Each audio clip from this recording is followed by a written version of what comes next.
हमारी लाइफ में हमें बहुत सारी रिसोर्सेस मिली हुई है, तो सबसे पहले उन्हें समझते हैं। पहले है ये दुनिया जो हमेशा से एग्जिस्ट कर रही है और आप इसमें एक बहुत छोटे से टाइम के लिए आए हो। ये जो वक्त है ये आपका है, जिसमें आपको हर दिन 24 घंटे मिलते। तो जो वक्त आपको मिल रहा है वो कांस्टेंट है। जब से आप पैदा हुए थे जब तक आप मरोगे, हर दिन आपको 24 आवर्स मिलेंगे। ये आपकी वक्त की रिसोर्स। दुनिया जैसी थी वैसी है और चलती रहेगी। उसके अंदर उसके कुछ रिसोर्सेज कम हो रहे, कुछ ज़्यादा बेहतर हो रहे।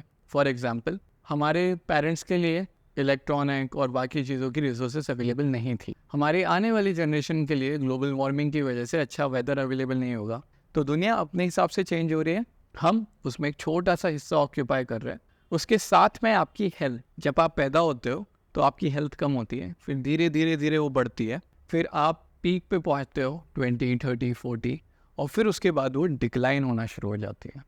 उसके बाद अब आई एजुकेशन। अब जब छोटे होते हो तो आपकी एजुकेशन सबसे कम होती है, और जैसे जैसे आपकी ज़िंदगी बढ़ती है तो एजुकेशन बढ़ते जाती है और फिर यहाँ पे ख़त्म होती है। जब आपकी डेथ होगी ना, तब आप हाईली एजुकेटेड होगे, बिकॉज ज़िंदगी आपको कुछ ना कुछ सिखा रही है। उसके बाद आते हैं लोग। जब आप छोटे थे तो आपकी जो फैमिली थी वो अलग थी। अभी जो आपकी फैमिली है, अभी जो आपके दोस्त है, अभी जो सब है आपके साथ में, वो बदल चुके हैं। तो जब आप छोटे थे तो आपका एक ग्रुप था।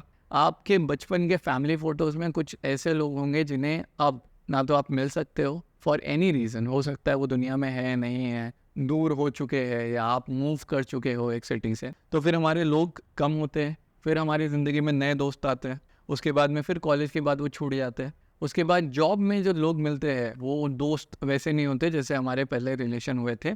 पर फिर लोग आपकी ज़िंदगी में कभी ज़्यादा होंगे, कभी कम होंगे। इसे हम अक्सर सोफिस्टिकेटेड लैंग्वेज में नेटवर्क भी बोलते हैं। अब आता है पैसा। पैसे का ऐसा है कि ज़िंदगी में स्टार्टिंग में पॉकेट मनी मांगनी पड़ती है, कुछ खरीदना हो तो मांगना पड़ता है।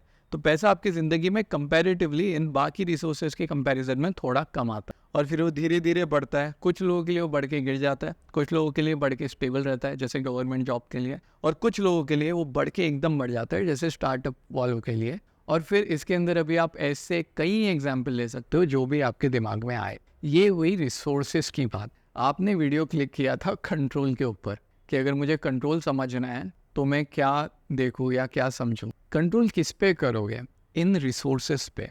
तो सबसे पहले जब हम कंट्रोल के बारे में बात करते हैं ना, तो हमें ये समझना है कि मैं क्या कंट्रोल कर सकता हूँ, किसके ऊपर कर सकता हूँ, और वहाँ पे मेरी लिमिट क्या है, ताकि जो चीज़ें आपके कंट्रोल के बाहर जाए आप उनको अननेसेसरीली कंट्रोल करने की कोशिश ना करो। फॉर एग्जांपल वेदर, मैं वेदर को कंट्रोल करूँगा, आप नहीं कर सकते। और अगर आप कोशिश कर रहे हो तो आप फ्रस्ट्रेट हो जाओगे। जैसे होता है ना, लोग बोलते हैं यार कल बारिश नहीं आनी चाहिए, मुझे जाना है। बोल के कुछ फ़ायदा नहीं है, आप बारिश आए या ना आए आपको जाना ही पड़ेगा।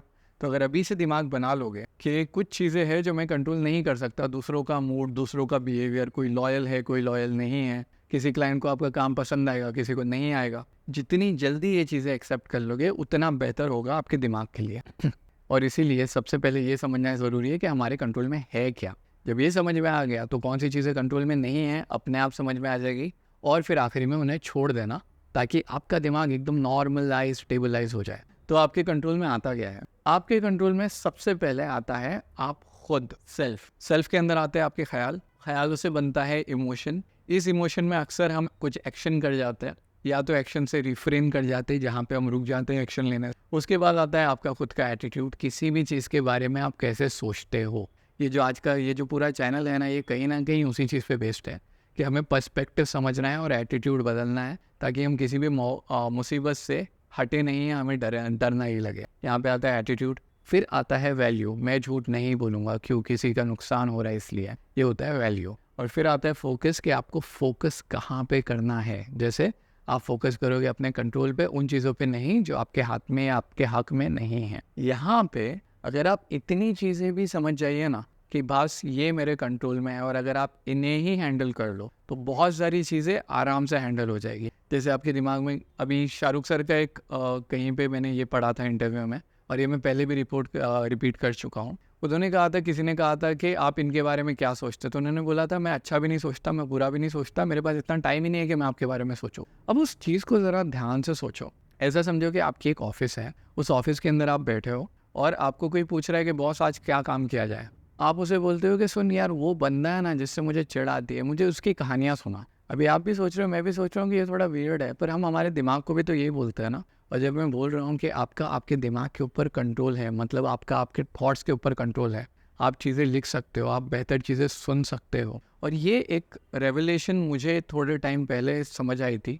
हमारी जनरेशन के साथ एक छोटा सा डिफरेंस है कि टेक्नोलॉजी, जैसे अभी जो जेनजी आ रही है, वो टेक्नोलॉजी का मीनिंग उनके खुद के लिए डिफ़ाइन कर रहा है। हमसे पहले की जो जनरेशन थी, वो लोगों ने कुछ मीनिंग डिफाइन किया था और वो हमें देके चले गए। जैसे फॉर एग्जांपल ऑडियो, हमारे लिए ऑडियो रिकॉर्डर होता है।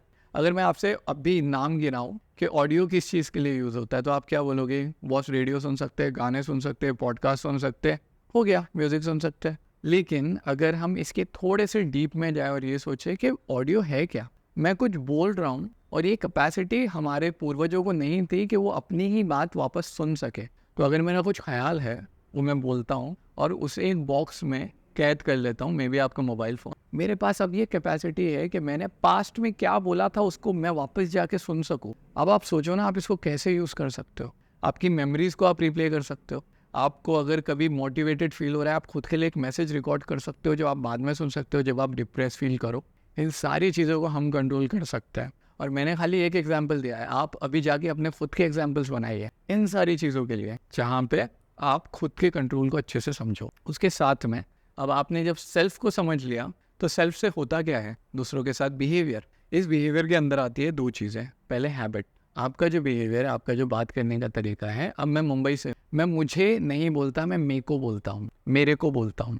यहाँ पे ये मेरी हैबिट है कि मैं ऐसे ही बात करता हूँ। जब आप अपनी हैबिट्स बनाते हो, ठीक है, रिपीट कर करके एक एक्शन को, वो आपकी ज़िंदगी कैसे जाएगी वो लिखती है। आपका जो सबसे बड़ा कंट्रोल है ना इनके साथ में, वो इसको इन्फ्लुएंस करने में बहुत हेल्प करता है।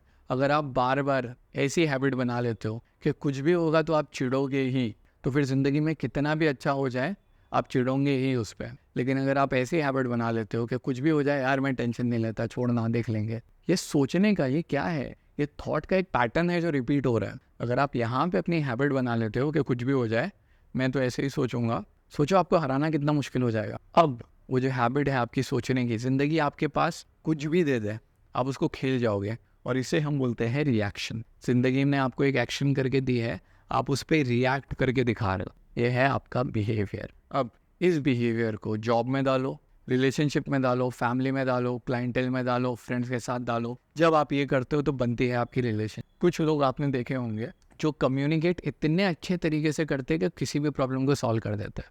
यहाँ पे वो क्या है, वो बात करने की आदत है, राइट, जो यहाँ से बन के आई है। अगर आप ये करते हो तो कहीं पे आपको समझ लो काम बहुत ज़्यादा पड़ रहा है, तो सामने वाले को बोल सकते हो कि भाई ये काम नहीं होने वाला। आप अपनी बाउंड्रीज सेट कर रहे हो कम्युनिकेट करके, भले ही बोल के, भले ही जेस्चर से, भले ही बिहेवियर से। आपने अब सोच रहे हो हम कैसे देख रहे खुद को। हमारे पास बहुत कम चीज़ें हैं कंट्रोल करने के लिए। हम पंख लगा के उड़ नहीं सकते, हम गायब नहीं हो सकते, हम किसी का दिमाग नहीं पढ़ सकते। लेकिन हमारे पास कुछ ऐसी चीज़ें हैं जिनको अगर आप हैंडल कर लो तो आपकी ज़िंदगी की 99 प्रॉब्लम्स ऐसे ही सॉल्व हो जाएगी। अब जब आप यहाँ पे आते हो तो अब बनती है ग्रोथ। ग्रोथ में समझ लो आपने पढ़ने की हैबिट डाल ली कि मुझे तो मेरे थॉट्स तो है, सही है, लेकिन मुझे किसी और के थॉट्स भी सुनने हैं। मे बी आप बुक में सुनो, पॉडकास्ट में सुनो, आप अभी ये यूट्यूब वीडियो देख रहे हो, इसकी आपको हैबिट पड़ गई, तो फिर लर्निंग तो अपने आप होगी ना यार। ग्रोथ ये आपके हाथ में है। हम जो बोलते हैं ग्रोथ नहीं हो रही, ग्रोथ हमारे हाथ में। अगर आपकी ग्रोथ नहीं हो रही, वापस जाओ, इनमें से देखो कहाँ पे गलती कर रहे हो। और उसके बाद जब हमें ऐसे काम करने की आदत होती है तो फिर बनता है रिजिलियंस। जब रिजिलियंस आता है, मतलब कुछ भी हो जाए मैं हारने वाला नहीं, मैं रुकने वाला नहीं।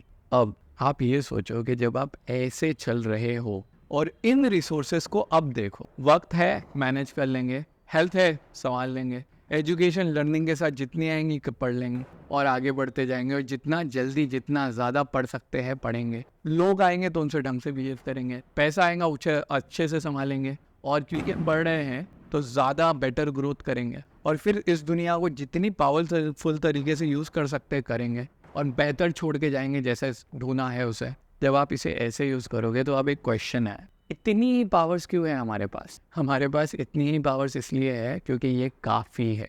एक शेर है जो बहुत पुराना है, और वो शेर कुछ इस तरह है कि फरिश्तों से बेहतर है इंसान बनना। जो फरिश्ते हैं जो हमेशा प्रेयर करते हैं, हमेशा उड़ सकते हैं, कहीं भी जा सकते हैं, उनसे बेटर कोई नहीं होता। उनके बारे में कोट है कि फरिश्तों से बेहतर है इंसान बनना, मगर उसमें लगती है मेहनत ज़्यादा। तो अगर आप ऐसे करोगे तो बस उम्मीद है कि आप और मैं जैसे हम हैं उससे बेहतर इंसान बन जाए। और अगर कहीं पे भी ऐसा लगता है थोड़ी सी हेल्प हो गई हो तो बस मेरे लिए दुआ कर देना कि मैं बेहतर इंसान बनूं। ठीक है, शुक्रिया, कल मिलते हैं।